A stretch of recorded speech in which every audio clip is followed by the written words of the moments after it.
so many things. Not only can you help us fix whatever we have that's broken, but you can customize our stuff, make a fun craft, construct a cardboard box fort, and so much more. And now, since you come in so many funky colors, you can really let our creativity blossom. Hi, I'm Hannah Fritz. I'm in the Freedom Flickers 4-H Club from Hamilton County, and today I will show you how to make a duct tape rose. The supplies you'll need is kind of low maintenance. You'll need either a straw or a pen, a pair of good scissors, and any 2 or 3 or 4 colors of duct tape that you want. So to start off, we're going to make the stem first. So you'll take your straw later, and you'll take 1 color of duct tape, and you will cut a piece of tape to fit the size of your straw, roughly.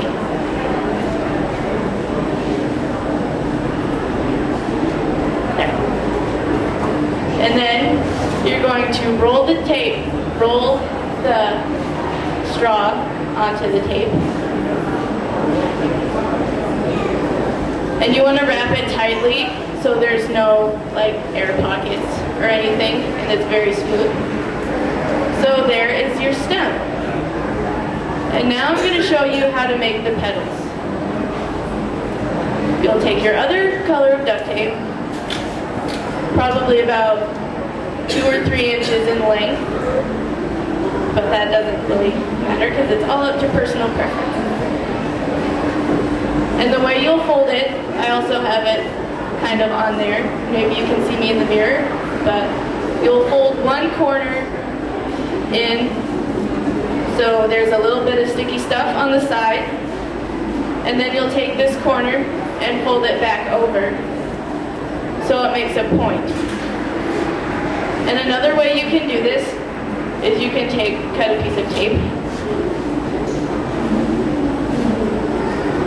and you can fold it over about halfway, kind of, and then you can cut the edges off.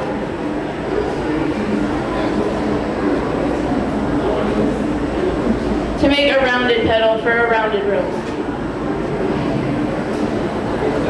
Then you'll begin to wrap your petals onto your stem. So place the petal with the sticky stuff on the top of the stem, and then gently wrap it around your stem. And there is your first petal.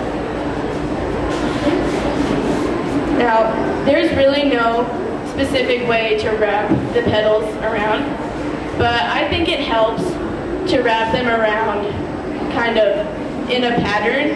So if you have 1 petal over here, you want to lay down the next petal directly the opposite of it, and probably go in a north, south, east, west pattern, just so it kind of has some equality and balance to it.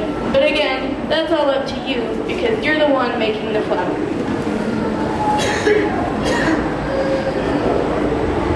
And you just keep wrapping them around and around until you have a flower as big as you want, and this will be your final product. Or if you're making a rounded rose, this might be what it turns out to be. And then the last thing to do is to make the leaves. There's a lot of different ways you can make the leaves. I'm just showing you the easiest way to make the leaves because I found another way to do it, so they actually look like a real leaf, but it's kind of difficult. And you always want to make sure that you have a really good pair of scissors, because if you're using a pair of regular scissors, they can get kind of dunky, and it makes it really hard to cut the tape. So you'll fold the leaf just like the pointy petal, and then you'll just kind of wrap it around the end of the petal, fold it out of it, and there's your leaf. Most duct tape roses, well, that I make, They normally take up to around 20 or 30 petals at a time, but that's not set in stone. You can make as many petals as you want.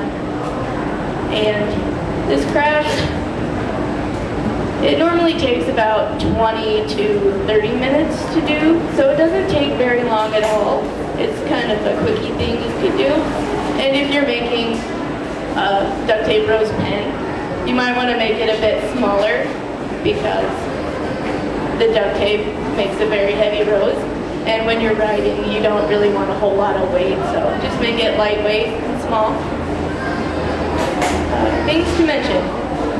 There are a couple of optional things you can do with this craft. You can make a duct tape base to go along with it, or you could spray perfume on it so they smell all pretty.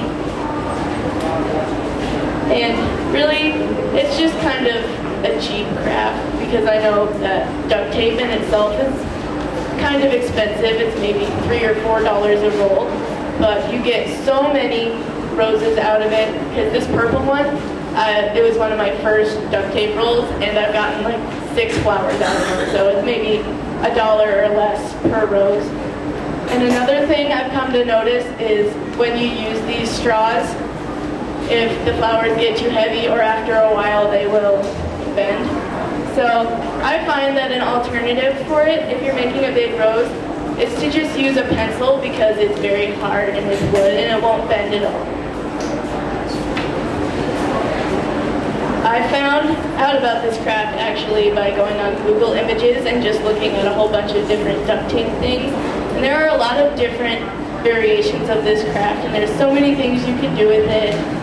And there are a lot of other duct tape crafts in general, and there's just so many things you can do with a roll of tape or maybe some cardboard or anything you find around your house, really, because arts and crafts is just kind of a cheap way to find something that's maybe old and you don't know what to do with it and make it into something pretty.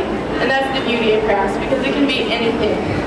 So maybe someday when it's raining or you're bored, you can just rummage through your junk drawer and find a bunch of straws or a roll of tape and really let your imagination blur. This has been my presentation on duct tape roses. I have some handouts for you if you would like to make one. You can come up here and take one after the presentation. Are there any questions? Yes? Have you made anything besides roses? Have you made like purses, or have you used duct tape to patch anything, or like clothes? The question was, have I used duct tape to make any other crafts, or have I used it to patch anything? I haven't really done anything else with duct tape. I made a little bit of my name tag here out of duct tape, but I haven't really used it for anything else, and I know that you can, so I'd just like to expand my horizons with duct tape because I think it's really fun. Any other questions? Yes? Now, is duct tape the brand name of the tape, or is that the general term? The duct tape is the general term, but this brand and pretty much every other brand is called duct tape, like the bird duck. Okay, so it's duct tape. It's duct. I also have noticed there are a few different brands of duct tape. This one here, it's nice and plaid. It's Scotch brand duct tape, and even though it looks really cool, it doesn't stick very well, and it will unravel itself. So be careful about what kind of brand of duct tape you use. I always like to stick to the Duct brand because it sticks the best. Are there any other questions? Yes? What's your favorite print? My what? My favorite print. The question was, what is my favorite print? Even though it doesn't stick, I do like the plaid because it's really cool. Any others? Then this concludes my presentation. Thank you.